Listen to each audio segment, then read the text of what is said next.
मोदी सरकार की तीसरी पारी के ज्यादातर मंत्रियों ने कामकाज संभाल लिया है। प्रधानमंत्री नरेंद्र मोदी ने 2047 तक भारत को विकसित बनाने का लक्ष्य तय किया है।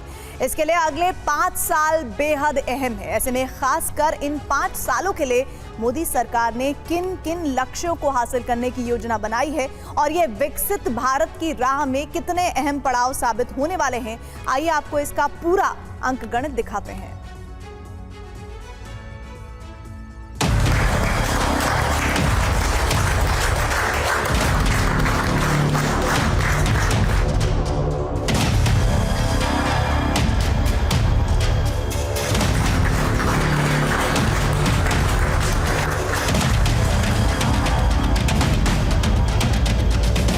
Bharat First and Vasudhaiva Kutumbakam. These will be the two guiding axioms of the Indian foreign policy. महिला सशक्तिकरण हमारी सरकार का मिशन है। तो मेरी यही कोशिश रहेगी कि प्रधानमंत्री जी की जो आशाएं हैं उन पर हमारा विभाग पूर्ण रूप से खड़े उतरता है। प्रधानमंत्री जी का जो मंत्र है, सबका साथ सबका विकास, यही हमारे काम करने का मंत्र रहेगा। हमारा विजन है गरीबों का उत्थान, जहां विकास की रोशनी नहीं गई वहां रोशनी पहुंचाना।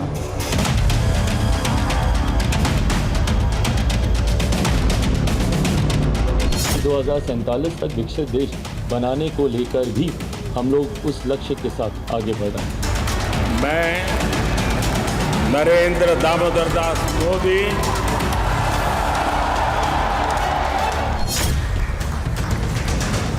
प्रधानमंत्री नरेंद्र मोदी की तीसरी पारी के मंत्रियों ने कामकाज संभालना शुरू कर दिया है।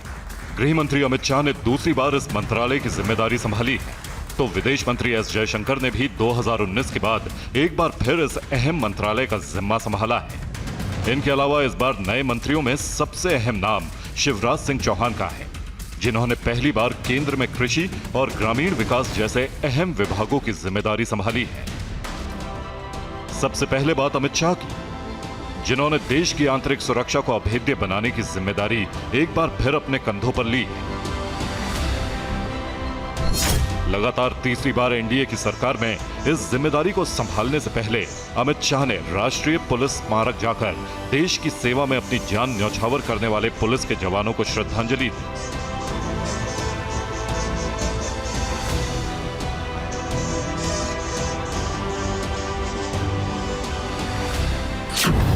पिछली पारी में जम्मू कश्मीर से अनुच्छेद 370 का खात्मा हो या फिर पड़ोसी देशों के प्रताड़ित अल्पसंख्यकों को भारत की नागरिकता देने वाला कानून CAA, प्रधानमंत्री नरेंद्र मोदी के इन दोनों सपनों के सबसे बड़े सारथी अमित शाह ही थे।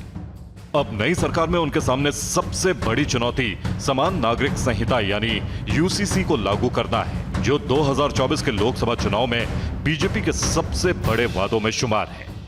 इसके साथ ही सुप्रीम कोर्ट के आदेश के अनुसार 30 सितंबर 2024 लक्ष्यों में से एक है। बतौर गृह मंत्री पहली पारी में ही अमित शाह ने छत्तीसगढ़ के सिर्फ 4 जिलों को छोड़कर देश के ज्यादातर हिस्सों से नक्सलवाद के खात्मे का ऐलान किया था। ऐसे में अपनी दूसरी पारी में उनका सबसे बड़ा मकसद विकसित भारत की राह में नक्सलवाद जैसे रोड़े को हमेशा के लिए खत्म करना होगा। सख्त प्रशासक और अपने फैसलों से नई नजीर बनाने वाले गृह मंत्री अमित शाह ने एक बार फिर सहकारिता मंत्रालय का काम भी अपने हाथ में लिया है। मोदी सरकार की दूसरी पारी में पहली बार सहकारिता मंत्रालय बनाया गया, तो प्रधानमंत्री ने इसके पहले मंत्री के तौर पर अमित शाह पर ही भरोसा जताया था। प्रधानमंत्री नरेंद्र मोदी का विकसित भारत अभियान चुनाव से पहले ही शुरू हो चुका था। हालांकि तब इस अभियान का लक्ष्य सरकारी योजनाओं के लाभार्थियों तक पहुंचना था, जो पूरा हो चुका है। और ऐसे में अब सबसे बड़ी चुनौती विकसित भारत के सपने को हकीकत की जमीन पर उतारना है। विकसित भारत के सपने को साकार करने में वित्त मंत्रालय की भूमिका बेहद अहम है। ऐसे में प्रधानमंत्री नरेंद्र मोदी ने एक बार फिर निर्मला सीतारमण को ही वित्त मंत्रालय की जिम्मेदारी दी है। जल्द ही वो दोबारा वित्त मंत्री का जिम्मा संभालने वाली हैं। निर्मला सीतारमण का सबसे बड़ा लक्ष्य इस पारी में प्रधानमंत्री के $5 ट्रिलियन की अर्थव्यवस्था के सपने को पूरा करना है। प्रधानमंत्री दुनिया की अर्थव्यवस्था में भारत को 5वें से तीसरे पायदान पर देखना चाहते हैं। जिसके हकीकत में बदलने की पूरी गारंटी है। इन दोनों लक्ष्यों के अलावा विकसित भारत के लक्ष्य को पूरा करने के लिए वित्त मंत्री निर्मला सीतारमण को आर्थिक सुधारों की गाड़ी को नई रफ्तार देने के साथ साथ रोजगार निर्माण की गति भी तेज करनी होगी। अब जो करना है वो ग्लोबल बेंचमार्क को पार करने वाली दिशा में करना है। कल क्या थे और आज कितना अच्छा किया वो वक्त चला गया दोस्तों। पहले 5 पर थे, अब 10 पर पहुंच गए, वो वक्त पूरा हो चुका है। अब दुनिया इस विषय पर यहां पर है और ये इससे आगे कुछ नहीं है तो उसके आगे हम होंगे।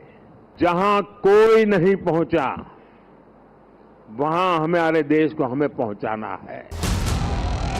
चुनाव प्रचार के दौरान प्रधानमंत्री अक्सर कहते थे कि उनके लिए देश में 4 ही जाति हैं: गरीब, युवा, महिला और किसान, जिनकी तरक्की उनका संकल्प है।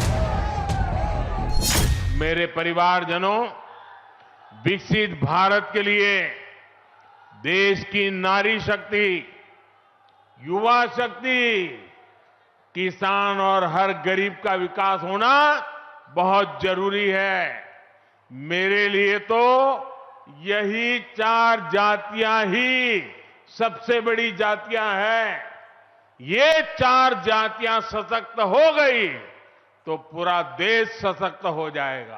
प्रधानमंत्री खुद कह चुके हैं कि उनका अगले 5 साल का ही नहीं बल्कि 2047 तक का एजेंडा तैयार है, जिसकी शुरुआत 100 दिनों के लक्ष्य को पूरा करने से होगी। इन 100 दिनों के बाद अगले 25 दिन खास तौर पर नौजवानों के लिए होंगे, क्योंकि विकसित भारत की बुनियाद युवाओं के मजबूत वर्तमान पर ही टिकी है। विकसित भारत के संकल्प को सिद्ध करने में सफल विदेश नीति का भी अहम किरदार है, जिसके लिए एक बार फिर प्रधानमंत्री ने नई दुनिया की कूटनीति के माहिर राजनयिक रह चुके और अब मझे राजनेता बन चुके एस जयशंकर को चुना है। उन्होंने एक बार फिर इस बड़े मंत्रालय का जिम्मा संभाल लिया है। एस जयशंकर के कंधों पर अब की बार दुनिया में भारत के बढ़ते असर को नया आयाम देने की जिम्मेदारी के अलावा संयुक्त राष्ट्र सुरक्षा परिषद की स्थायी सदस्यता की मुहिम को भी आगे बढ़ाना है। इसके साथ ही पड़ोसी देशों से रिश्तों में सुधार के सिलसिले को जारी रखने के साथ साथ उनका लक्ष्य अंतर्राष्ट्रीय मंचों पर भारत के दबदबे को नई धार देना भी है। दुनिया हम पर विश्वास करती है और हमारी जिम्मेदारियां भी बढ़ रही हैं, तो हमें विश्वास है कि मोदी जी के नेतृत्व में भारत की जो पहचान जो है दुनिया में वो बढ़ेगी जरूर। मुझे पूरा विश्वास है कि उनके नेतृत्व में मोदी 3.0 की विदेश नीति जो है बहुत सफल होगी।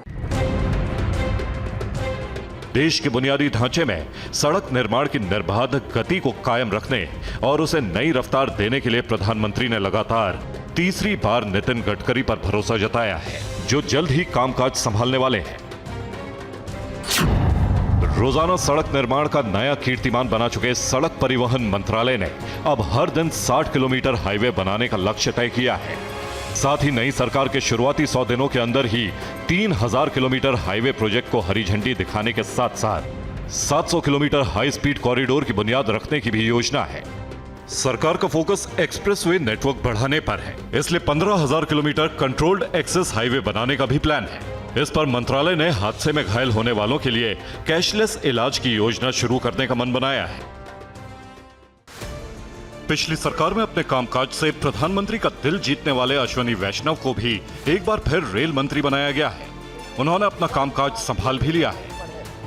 प्रधानमंत्री श्री नरेंद्र मोदी जी को भारत ने एक बार फिर आशीर्वाद देकर देशवासियों की सेवा का जो एक मौका दिया है, उसमें रेलवे का बहुत बड़ा एक रोल रहेगा। आप जैसा जानते हैं, पिछले 10 वर्षों में प्रधानमंत्री श्री नरेंद्र मोदी जी ने रेलवे में बहुत बड़े सुधार किए हैं और रेलवे को एक इसलिए फोकस पे रखा है प्रधानमंत्री जी ने क्योंकि रेलवे साधारण नागरिकों की, आम नागरिकों की सवारी है। रेलवे विकसित भारत के सफर की बेहद अहम सवारी है। ऐसे में न्यू इंडिया की जरूरतों के लिहाज से मौजूदा समय में चल रही 100 वंदे भारत ट्रेनों की संख्या को 400 पर ले जाने का लक्ष्य है। वंदे भारत स्लीपर ट्रेनें शुरू करने की योजना पर भी काम चल रहा है। स्टेशनों को आधुनिक बनाने का काम शुरू है, जिसे तय समय से पहले अंजाम तक पहुंचाने की योजना है। सेमी हाई स्पीड ट्रेनों की रफ्तार और उत्पादन बढ़ाने के साथ साथ बुलेट ट्रेन प्रोजेक्ट को जल्द से जल्द पूरा करने पर जोर है। रेल यात्रियों की सुविधा के लिए 24 घंटे में रिफंड की योजना बनाई जा रही है। इसके अलावा रेलवे टिकटिंग और ट्रेन ट्रैकिंग सहित दूसरी सर्विसेज के लिए सुपर ऐप लॉन्च करने की योजना बन रही है। साथ ही वेटिंग लिस्ट को खत्म या कम करने की योजना है।